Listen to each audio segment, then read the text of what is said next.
ও তখন খড়ি লই নিলাম গণনা করিল, খড়ি লয়ে নিলাম গণনা করিল।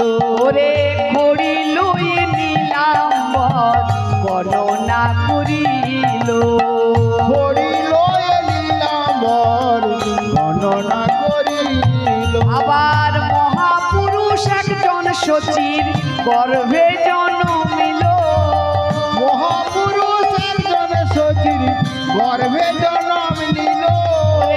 মহাপুরুষ একজন শচী মায়ের গর্ভে জন্মিল, মহাপুরুষ একজন শচী মায়ের গর্ভে জন্ম নিল।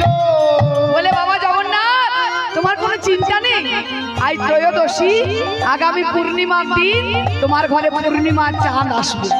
যাও যাও যাও যাও, নিশ্চিন্ত মনে ঘরে যাও যাও। আশায় বুক বেঁধে জগন্নাথ মিশ্র ফিরে এলেন শচী মার কাছে। শচী মাকে সব ঘটনার কথা পরিচয় দিলেন। তা ভক্তমণ্ডলী, দেখতে দেখতে ত্রয়োদশী গত হলো, চতুর্দশী গত হলো, এলো সেই শুভ দিন 1407 শকের 23 ফাল্গুন দোল পূর্ণিমার দিন। সকাল হতে শচী মা আমার গর্ভ যন্ত্রণা একটু একটু করে বাড়তে লাগলো। যত সময় যায় যন্ত্রণা যেন ততই বাড়তে থাকে। মা আমার যন্ত্রণায় জ্ঞান হারাচ্ছে। এত যন্ত্রণা কি মানুষ সহ্য করতে পারে? কিন্তু ভক্তমণ্ডলী, আপনাদের মনে একটা প্রশ্ন হবে, আপনারা আমাকে প্রশ্ন করবেন যে আমি বলেছি স্বয়ং পূর্ণ ব্রহ্ম নারায়ণ মায়ের গর্ভে আছে,